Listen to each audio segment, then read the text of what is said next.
ಮದರಾಸಿ ಭಜನ ಮೇಳ, ಬಾಬು ತೆಂಡೂಲಕರ, ಕ್ಯಾಪ್ಟನ್ ಹಾಟೆ ವಾಮನ ನಾರ್ವೇಕರ ಇವರ ಅನುಭವಗಳು. ಸುಮಾರು 1916ರಲ್ಲಿ ರಾಮದಾಸಿ ಪಂಥದ ಭಜನ ಮೇಳವು ಪುಣ್ಯಕ್ಷೇತ್ರ ಕಾಶಿಯಾತ್ರೆಗೆ ಹೊರಟಿತ್ತು. ಆ ಗುಂಪಿನಲ್ಲಿ 3 ಇದ್ದರು, ಪತಿ, ಪತ್ನಿ ಮತ್ತು ಮಗಳು. ಅವರ ಹೆಸರು ಗೊತ್ತಾಗಿಲ್ಲ.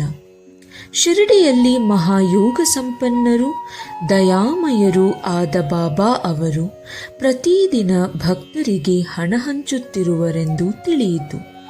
ಬಾಬಾ ಅವರು ದಕ್ಷಿಣೆ ರೂಪದಲ್ಲಿ ಪಡೆದ ಹಣದಲ್ಲಿ ಪ್ರತಿದಿನವೂ ಅಮಾನಿ ಎಂಬ ಹುಡುಗಿಗೆ 1 ರೂಪಾಯಿ, ಭಕ್ತ ಕೊಂಡಾಜಿಯವರ ಮಗಳಿಗೆ 1 ರೂಪಾಯಿ, ಅಮಾನ ತಾಯಿಯವರಿಗೆ 10 ರೂಪಾಯಿಗಳಿಂದ 20 ರೂಪಾಯಿ ಮತ್ತು ಕೆಲವು ಭಕ್ತರಿಗೆ 50 ರೂಪಾಯಿಗಳಂತೆ ಹಂಚುತ್ತಿದ್ದರು.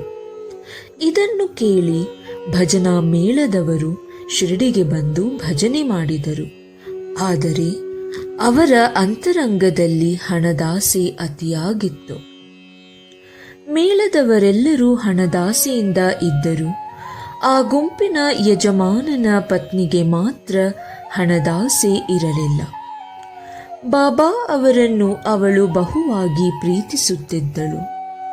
ಅವಳ ನಿಶ್ಚಲವಾದ ಭಕ್ತಿಯನ್ನು ಕಂಡ ಬಾಬಾ ಅವರು ಅವಳಿಗೆ ಅವಳ ಪ್ರೀತಿಯ ದೇವರ ದರ್ಶನ ದಯಪಾಲಿಸಬೇಕೆಂದು ನಿರ್ಣಯಿಸಿ ಅವಳಿಗೆ ಶ್ರೀರಾಮನಂತೆ ಗೋಚರಿಸಿದರು.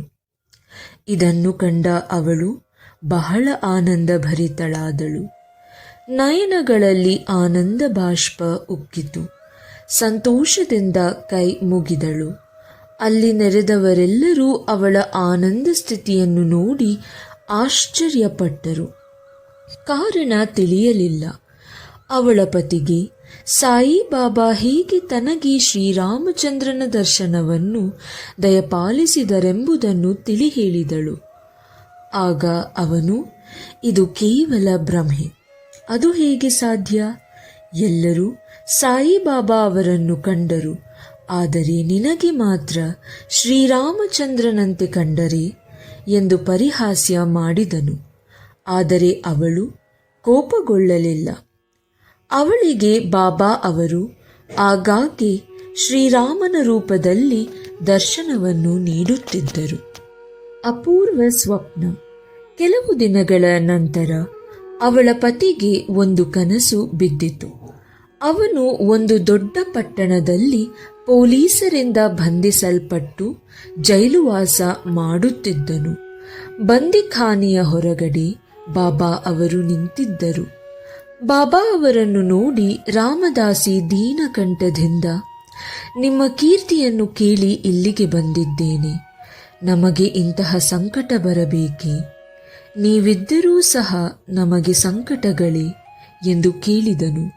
ಅದಕ್ಕೆ ಬಾಬಾ ಅವರು, ನಿನ್ನ ಕರ್ಮದ ಫಲವನ್ನು ಅನುಭವಿಸಲೇಬೇಕು ಎಂದು ಉತ್ತರಿಸಿದರು. ಆಗ ಅವರು, ಬಾಬಾ, ಇಂತಹ ಕಷ್ಟ ಒದಗುವ ಪಾಪವನ್ನೆಂದೂ ನಾನು ಈ ಜನ್ಮದಲ್ಲಿ ಮಾಡಿರುವುದಿಲ್ಲ ಎಂದನು. ಅದಕ್ಕೆ ಬಾಬಾ ಅವರು, ಈ ಜನ್ಮದಲ್ಲಿ ಮಾಡದಿದ್ದರೂ ಪೂರ್ವ ಜನ್ಮದಲ್ಲಿ ಪಾಪಕೃತ್ಯ ಮಾಡಿರಬಹುದು ಎಂದರು. ಅದಕ್ಕೆ ಅವನು, ನನಗೆ ಪೂರ್ವಜನ್ಮದ ನೆನಪಿಲ್ಲ. ಹಾಗೆ ಪೂರ್ವಜನ್ಮದಲ್ಲಿ ನಾನು ಪಾಪವನ್ನೆಸಗಿದ್ದರೂ ಸಹ ಒಣಹುಲ್ಲನ್ನು ಸುಡುವಂತೆ ನೀವು ಅದನ್ನೇಕೆ ಸುಡಬಾರದು ಎಂದನು. ಅದಕ್ಕೆ ಬಾಬಾ ಅವರು, ನಿನಗೆ ನಂಬಿಕೆ ಇದೆಯೋ ಎಂದು ಪ್ರಶ್ನಿಸಿದರು. ಅವನು ಇದೆ ಎಂದುತ್ತರಿಸಿದನು. ಆಗ ಬಾಬಾ ಅವರಿಗೆ ಕಣ್ಣು ಮುಚ್ಚಿಕೊಳ್ಳಲು ಹೇಳಿದರು. ಅವನು ಕಣ್ಣು ಮುಚ್ಚಿ ತೆರೆಯುವುದರೊಳಗಾಗಿ ಏನೋ ಕೆಳಗೆ ಬಿದ್ದ ಶಬ್ದ. ಕಣ್ಣು ತೆರೆದು ನೋಡಲಾಗಿ ಬಂಧನದಿಂದ ಬಿಡುಗಡೆ. ಆಗ ಅವನು ಬಹಳ ಹೆದರಿಕೆಯಿಂದ ಬಾಬಾ ಅವರನ್ನು ಎವೆಯಿಕ್ಕದೆ ನೋಡಿದ. ಆಗ ಬಾಬಾ, ಸರಿಯಾಗಿ ಸಿಕ್ಕಿದ್ದೇಯಾ, ಈಗ ಪುನಃ ನಿನ್ನನ್ನು ಬಂಧಿಸುತ್ತಾರೆ ಎಂದು ಹೇಳಿದರು. ಆಗ ಅವನು ಬಾಬಾ ಅವರನ್ನು ಕುರಿತು, ನಿಮ್ಮ ಹೊರತು ನನಗಾರೂ ರಕ್ಷಕರಿಲ್ಲ ಎಂದು ಬೇಡಿಕೊಂಡನು. ಬಾಬಾ ಅವರು ಪುನಃ ಅವನಿಗೆ ಕಣ್ಣು ಮುಚ್ಚಿಕೊಳ್ಳುವಂತೆ ಹೇಳಿದರು. ಸ್ವಲ್ಪ ಹೊತ್ತು ಕಣ್ಣು ಮುಚ್ಚಿಕೊಂಡ ನಂತರ ನೋಡಲಾಗಿ ಬಂಧನದಿಂದ ಮುಕ್ತನಾಗಿ ಬಾಬಾರವರ ಪಕ್ಕದಲ್ಲಿದ್ದನು. ಆಗ ಆತ ಬಾಬಾ ಅವರಿಗೆ ನಮಸ್ಕರಿಸಿದ. ಆಗ ಬಾಬಾ ಅವರು, ಈ ನಮಸ್ಕಾರಕ್ಕೂ ಹಿಂದಿನದ್ದಕ್ಕೂ ವ್ಯತ್ಯಾಸವಿದೆಯೇ? ಯೋಚನೆ ಮಾಡಿ ಉತ್ತರ ಹೇಳು ಎಂದರು. ಅದಕ್ಕೆ ಅವನು, ಬೇಕಾದಷ್ಟು ವ್ಯತ್ಯಾಸವಿದೆ. ಮೊದಲು ಮಾಡಿದ ನಮಸ್ಕಾರ ಹಣದಾಸೆಯದು. ಈಗಿನದು ನಿಮ್ಮನ್ನು ಪರಮಾತ್ಮನೆಂದು ಭಾವಿಸಿ ಮಾಡಿದ್ದು. ಮೊದಲಿನದು ಹಿಂದೂಗಳನ್ನು ನಾಶ ಮಾಡುತ್ತಿರುವ ಮಹಮ್ಮದೀಯರೆಂದು ಭಯದಿಂದ ಮಾಡುವುದಾಗಿದೆ ಎಂದನು. ಆಗ ಬಾಬಾ, ನಿನಗೆ ಮಹಮ್ಮದೀಯ ದೇವರಲ್ಲಿ ನಂಬಿಕೆ ಇದೆಯೇ ಎಂದು ಕೇಳಿದರು. ಅದಕ್ಕೆ ಅವನು, ಇಲ್ಲ ಎಂದು ಉತ್ತರಿಸಿದ. ಆಗ ಬಾಬಾ ಅವರು, ನೀನು ಮನೆಯಲ್ಲಿ ಪಂಜಾಬ್ ಪೂಜಿಸುತ್ತಿಲ್ಲವೇ? ಕಾಡಬೀಬಾ ಎಂಬ ಮಹಮ್ಮದೀಯ ದೇವತೆಯನ್ನು ಮದುವೆ ಮುಂತಾದ ವಿಶೇಷ ಸಂದರ್ಭಗಳಲ್ಲಿ ನೀನು ಪೂಜಿಸುವುದಿಲ್ಲವೇ ಎಂದು ಕೇಳಿದರು. ಅವನು ಒಪ್ಪಿಕೊಂಡು, ಆಗ ಬಾಬಾರವರು, ಇನ್ನೇನು ಬೇಕು ಎಂದು ಕೇಳಿದರು. ಅವನು ಗುರು ರಾಮದಾಸರನ್ನು ನೋಡಲಪೇಕ್ಷಿಸಿದ. ಆಗ ಬಾಬಾ ಅವರು ಅವನಿಗೆ ಹಿಂತಿರುಗಿ ನೋಡಲು ಹೇಳಿದರು. ಹಿಂತಿರುಗಿ ನೋಡಿದಾಗ ಅವನು ಕಂಡಿದುದೇನು? ಗುರು ರಾಮದಾಸರನ್ನು. ಇನ್ನೇನು ನಮಸ್ಕಾರ ಮಾಡಬೇಕೆಂದು ಹೋದಾಗ ರಾಮದಾಸರು ಮಾಯವಾಗಿದ್ದರು. ಆಗ ಅವನು ಕುತೂಹಲದಿಂದ ಬಾಬಾರವರನ್ನು ಕುರಿತು, ನೀವು ಬಹಳ ವೃದ್ಧರಂತೆ ಕಾಣುತ್ತೀರಿ, ನಿಮ್ಮ ವಯಸ್ಸೆಷ್ಟು ಎಂದು ಕೇಳಿದ. ಅದಕ್ಕೆ ಬಾಬಾ ಅವರು, ಏನು ಮುದುಕನಾಗಿರುವೆನೇ? ಹಾಗಾದರೆ ನನ್ನ ಜೊತೆಯಲ್ಲಿ ಓಡಿಬಾ ಎಂದರು. ಬಾಬಾ ಓಡಲು ಪ್ರಾರಂಭಿಸಿದರು. ಅವನೂ ಹಿಂಬಾಲಿಸಿದ್ದ. ಓಡುತ್ತಾ ಓಡುತ್ತಾ ಬಾಬಾ ಮಾಯವಾದರು. ಆಗ ಅವನಿಗೆ ಎಚ್ಚರವಾಯಿತು. ಎಚ್ಚರವಾಗಿ ನೋಡಲು ಯಾರೂ ಕಾಣಿಸಲಿಲ್ಲ. ಕನಸಿನಲ್ಲಿ ಕಂಡಿದ್ದನ್ನೆಲ್ಲ ಕೂಲಂಕುಷವಾಗಿ ಯೋಚಿಸತೊಡಗಿದ. ಅವನ ಮನೋಭಾವ ಬದಲಾಯಿತು. ಆತ ಬಾಬಾ ಅವರ ಮಹಿಮೆ ತಿಳಿದುಕೊಂಡನು. ಮುಂದೆ ಅನುಮಾನ ದೂರವಾಗಿ ಆತ ಅವರ ಪರಮಭಕ್ತನಾದ. ದೃಶ್ಯ ಕೇವಲ ಸ್ವಪ್ನ, ಆದರೆ ನಡೆದ ಸಂಭಾಷಣೆಗಳು ಪರಿಣಾಮಕಾರಿಯಾದವು. ಮರುದಿನ ಆರತಿ ಸಮಯಕ್ಕೆ ಮಸೀದಿಗೆ ಹೋದಾಗ ಅವನಿಗೆ ಬಾಬಾ 2 ರೂಪಾಯಿಗಳನ್ನು ಮತ್ತು ಬರ್ಫಿ ಕೊಟ್ಟು ಆಶೀರ್ವದಿಸಿದರು. ದೇವರು ನಿನಗೆ ಅನಂತವಾದ ಐಶ್ವರ್ಯವನ್ನು ನೀಡುವನು, ನಿನಗೆಲ್ಲವೂ ಒಳ್ಳೆಯದಾಗುತ್ತದೆ ಎಂದು ಹೇಳಿದರು. ಅವರಿಗೆ ಶಿರಡಿಯಲ್ಲಿ ಹೆಚ್ಚು ಹಣ ದೊರಕಲಿಲ್ಲ.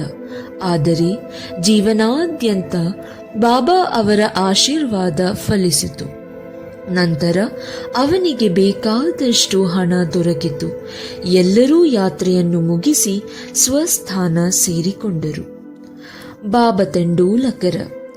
ಮುಂಬೈ ಬಾಂದ್ರಾದ ರಘುನಾಥ ತೆಂಡೂಲಕರ ಅವರ ಹೆಂಡತಿ ಬಾಬಾ ಅವರ ಭಕ್ತರಾಗಿದ್ದರು. ಶ್ರೀಮತಿ ಸಾವಿತ್ರಿಬಾಯಿ ತೆಂಡೂಲಕರ ಅವರು ಸಾಯಿ ಲೀಲೆಗಳನ್ನು 800 ಪಾದಗಳಲ್ಲಿ ಶ್ರೀ ಸಾಯಿನಾಥ ಭಜನಾಮಾಲ ಎಂಬ ಪುಸ್ತಕ ರೂಪದಲ್ಲಿ ಪ್ರಕಟಿಸಿದ್ದಾರೆ. ತೆಂಡೂಲಕರ ಅವರ ಮಗ ಬಾಬು ಮೆಡಿಕಲ್ ಪರೀಕ್ಷೆಗೆ ಕುಳಿತಿದ್ದು ಹಗಲಿರುಳು ಓದುತ್ತಿದ್ದನು.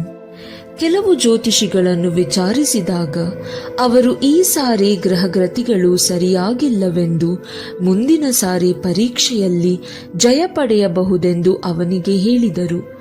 ಇದು ಅವನ ಮನಸ್ಸನ್ನು ಕಲಕಿತು. ಕೆಲವು ದಿನಗಳ ನಂತರ ಅವನ ತಾಯಿ ಶಿರಡಿಗೆ ಬಂದರು.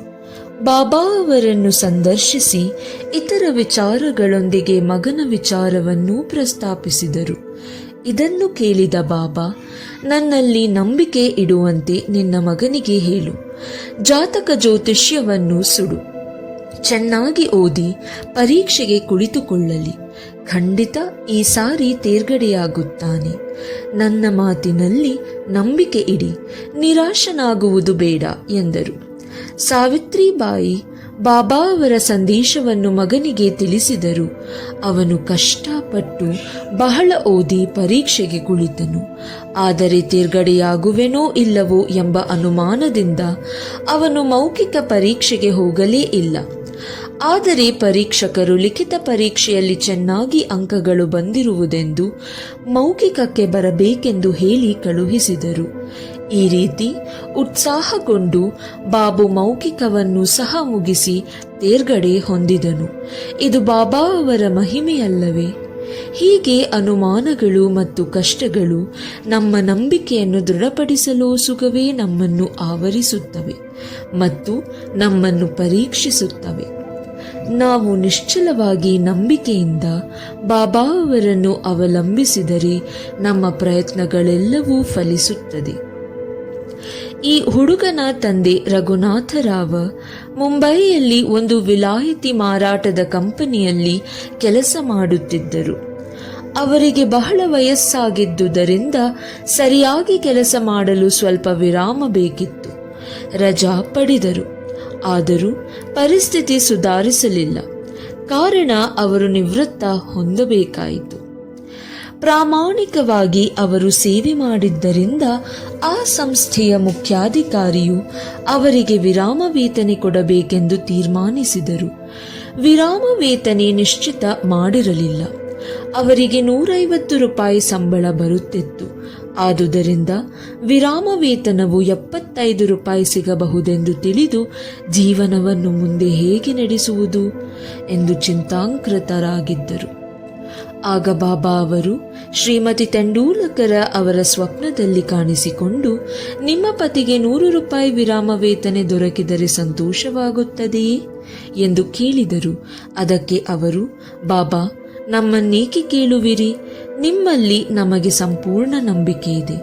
ಬಾಬಾ 100 ರೂಪಾಯಿ ಎಂದು ಹೇಳಿದ್ದರೂ ಅವರಿಗೆ ಮುಂದೆ 110 ರೂಪಾಯಿಗಳ ವಿರಾಮ ವೇತನೆ ದೊರೆಯಿತು. ಬಾಬಾ ಅವರಿಗೆ ಭಕ್ತರಲ್ಲಿ ಇಂತಹ ಅಪರಿಮಿತವಾದ ಪ್ರೀತಿ ಇದ್ದಿತು. ಕ್ಯಾಪ್ಟನ್ ಹಾಟೆ. ಬಿಕಾನೇರದ ಕ್ಯಾಪ್ಟನ್ ಹಾಟೆ ಅವರು ಬಾಬಾ ಅವರ ಭಕ್ತರಾಗಿದ್ದರು. ಒಂದು ದಿನ ಬಾಬಾರವರು ಅವರಿಗೆ ಸ್ವಪ್ನದಲ್ಲಿ ಗೋಚರಿಸಿ, ನನ್ನ ಜ್ಞಾಪಕವಿದೆಯೇ ಎಂದು ಕೇಳಲು ಹಾಟೆ ಅವರು ಬಾಬಾ ಅವರ ಪಾದಗಳನ್ನು ಹಿಡಿದುಕೊಂಡು, ಮಗುವು ತಾಯಿಯನ್ನು ಮರೆತು ಹೇಗೆ ಜೀವಿಸಬಹುದು ಎಂದು ಕೇಳಿ ತೋಟಕ್ಕೆ ಹೋಗಿ ತರಕಾರಿ ತಂದು ಬಾಬಾ ಅವರಿಗೆ ಅಡಿಗೆ ಸಿದ್ಧಪಡಿಸಲು ತಯಾರಾದರು. ಆ ಸಮಯಕ್ಕೆ ಸರಿಯಾಗಿ ಎಚ್ಚರವಾಯಿತು. ಆಗ ಅವರು ಸೀದಾ ಪದಾರ್ಥಗಳನ್ನು ಶಿರಡಿಗೆ ಕಳುಹಿಸಲು ನಿರ್ಧರಿಸಿದರು. ಸ್ವಲ್ಪ ದಿನಗಳ ನಂತರ ಗ್ವಾಲಿಯರಿಗೆ ಬಂದರು. ಆಗ ಅಲ್ಲಿಂದ ಶಿರಡಿಗೆ ಹೋಗುವ ಸಂಗಡ 12 ರೂಪಾಯಿಗಳನ್ನು ಕೊಟ್ಟು 2 ರೂಪಾಯಿಗಳನ್ನು ತರಕಾರಿಗೆ ಉಪಯೋಗಿಸಿ ಇನ್ನುಳಿದ 10 ರೂಪಾಯಿಗಳನ್ನು ಬಾಬಾರವರಿಗೆ ದಕ್ಷಿಣೆ ಅರ್ಪಿಸಲು ಹೇಳಿದರು. ಅವರ ಸ್ನೇಹಿತನು ಶಿರಡಿಗೆ ಬಂದು ತರಕಾರಿ ಕೊಂಡರು. ಆದರೆ ವಾಲಪಾಪಡಿ ಪಲ್ಯ ದೊರೆಯಲಿಲ್ಲ. ಅಷ್ಟರಲ್ಲಿ ಅಲ್ಲಿಗೆ ಅಕಸ್ಮಾತ್ತಾಗಿ ಬಂದ ಒಬ್ಬ ಮಹಿಳೆಯ ಹತ್ತಿರ ಪಾಪಾಡಿ ಶೇಂಗಾ ದೊರೆತವು. ನಂತರ ಅದೆಲ್ಲವನ್ನೂ ತೆಗೆದುಕೊಂಡು ಮಸೀದಿಗೆ ಹೋಗಿ ಹಾಟೆ ಅವರ ಪರವಾಗಿ ಬಾಬಾ ಅವರಿಗೆ ನೈವೇದ್ಯ ಅರ್ಪಿಸಿದರು. ಶ್ರೀ ನಿಮೋಣಕರ ಅವರು ಆ ತರಕಾರಿಗಳನ್ನು ಉಪಯೋಗಿಸಿ ಅಡಿಗೆ ತಯಾರು ಮಾಡಿ ಬಾಬಾ ಅವರಿಗೆ ಬಡಿಸಿದರು. ಬಾಬಾ ಅವರು ವಾಲಪಾಪಡಿಯನ್ನು ಮಾತ್ರ ತಿನ್ನುತ್ತಿದ್ದನ್ನು ನೋಡಿ ಎಲ್ಲರಿಗೂ ಆಶ್ಚರ್ಯವಾಯಿತು. ಈ ಸಮಾಚಾರವನ್ನು ತಮ್ಮ ಮಿತ್ರರಿಂದ ತಿಳಿದುಕೊಂಡ ಮೇಲೆ ಹಾಟೆ ಅವರು ಆನಂದಭರಿತರಾದರು. ಪವಿತ್ರವಾದ ರೂಪಾಯಿ. ಇನ್ನೊಂದು ಸಾರಿ ಹಾಟೆ ಅವರಿಗೆ ಬಾಬಾ ಅವರಿಂದ ಸ್ಪರ್ಶಿಸಲ್ಪಟ್ಟ ಪವಿತ್ರವಾದ 1 ರೂಪಾಯಿ ಪಡೆಯಬೇಕೆಂಬ ಆಶೆಯಾಯಿತು. ಆಗ ಅವರು ಶಿರಡಿಗೆ ಹೊರಟಿದ್ದ ಒಬ್ಬ ಮಿತ್ರನ ಜೊತೆಗೆ 1 ರೂಪಾಯಿಯನ್ನು ಕೊಟ್ಟು ಕಳುಹಿಸಿದರು. ಅವನು ಶಿರಡಿ ತಲುಪಿ ಬಾಬಾ ಅವರ ದರ್ಶನವನ್ನು ಪಡೆದು ದಕ್ಷಿಣೆ ಕೊಡಲು ಬಾಬಾ ಅವರು ಅದನ್ನು ತಮ್ಮ ಕಿಸೆಯಲ್ಲಿ ಇಟ್ಟುಕೊಂಡರು. ನಂತರ ಹಾಟೆ ಅವರು ಕೊಟ್ಟ ರೂಪಾಯಿಯನ್ನು ಕೊಡಲು ಅದನ್ನು ತಿರುಗಿಸಿ ನೋಡಿ ಮೇಲಕ್ಕೆಸೆದು ಆಟಾಡುತ್ತಾ ಉದಿಯೊಡನೆ ಆ ರೂಪಾಯಿಯನ್ನು ಹಿಂತಿರುಗಿಸಿ, ಇದನ್ನು ಅದರ ಮಾಲೀಕನಿಗೆ ಕೊಡು ಎಂದರು. ಅವನಿಂದ ನನಗೇನೂ ಬೇಕಿಲ್ಲ, ಅವನು ಶಾಂತಿ ಮತ್ತು ತೃಪ್ತಿ ಎಂದಿರಲಿ ಎಂದರು. ಅವನು ಗ್ವಾಲಿಯರ್ಗೆ ಬಂದು ನಡೆದ ಎಲ್ಲ ಸಂಗತಿ ಹಾಟೆ ಅವರಿಗೆ ತಿಳಿಸಿ ಬಾಬಾ ಅವರಿಂದ ಸ್ಪರ್ಶಿಸಲ್ಪಟ್ಟ ಪವಿತ್ರವಾದ ನಾಣ್ಯವನ್ನು ಕೊಟ್ಟನು. ವಾಮನ ನಾರ್ವೇಕರ. ವಾಮನ ನಾರ್ವೇಕರ ಬಾಬಾ ಅವರನ್ನು ಬಹಳ ಪ್ರೀತಿಸುತ್ತಿದ್ದರು. ಒಮ್ಮೆ ಅವರು ಶ್ರೀರಾಮ ಕಂಠೀವರಹವನ್ನು ತಂದು ಸಾಯಿಬಾಬಾ ಅವರ ಹಸ್ತಸ್ಪರ್ಶದಿಂದ ಅದನ್ನು ಪವಿತ್ರಗೊಳಿಸಿ ಒಯ್ಯಬೇಕೆಂದು ಬಾಬಾ ಅವರ ಕೈಗಿತ್ತರು. ಬಾಬಾ ಅದನ್ನು ಸುಮ್ಮನೆ ಜೇಬಿನಲ್ಲಿ ಹಾಕಿಕೊಂಡರು. ಆಗ ಶ್ಯಾಮ ಬಾಬಾ ಅವರಿಗೆ ನಾರ್ವೇಕರರ ಉದ್ದೇಶ ತಿಳಿಸಿ ಅದನ್ನು ಹಿಂತಿರುಗಿಸಬೇಕೆಂದು ಬೇಡಿದರು. ಆಗ ಬಾಬಾ, ಅವನಿಗೇಕೆ ಇದನ್ನು ಮರಳಿ ಕೊಡಬೇಕು, ನಾವೇ ಇಟ್ಟುಕೊಳ್ಳೋಣ. ಅವನು 25 ರೂಪಾಯಿಗಳನ್ನು ಕೊಟ್ಟರೆ ಅದನ್ನು ಕೊಡುತ್ತೇನೆ ಎಂದರು. ಆಗ ವಾಮನ 25 ರೂಪಾಯಿಗಳನ್ನು ಬಾಬಾ ಅವರ ಮುಂದಿಟ್ಟರು. ಆಗ ಬಾಬಾ, ಇದರ ಬೆಲೆ 25 ರೂಪಾಯಿಗಳಿಗಿಂತಲೂ ಅಧಿಕವಾದುದು. ಶ್ಯಾಮ, ಇದನ್ನು ನೀನೇ ತೆಗೆದುಕೋ, ಇದು ನಿನ್ನ ಹತ್ತಿರ ಇರಲಿ, ಇದನ್ನು ಪೂಜಾಗೃಹದಲ್ಲಿಟ್ಟು ಪೂಜಿಸು ಎಂದರು. ಬಾಬಾ ಅವರ ಈ ವಿಚಿತ್ರ ನಡತೆಯ ಬಗ್ಗೆ ಯಾರಿಗೂ ಮಾತನಾಡುವ ಧೈರ್ಯವಿರಲಿಲ್ಲ. ಯಾರಿಗೆ ಯಾವುದು ಯೋಗ್ಯ ಮತ್ತು ಅರ್ಹವಾದುದು ಎಂಬುದು ಅವರಿಗೆ ಮಾತ್ರ ಗೊತ್ತು. ಶ್ರೀ ಸಾಯಿ ಪ್ರಣಾಮ.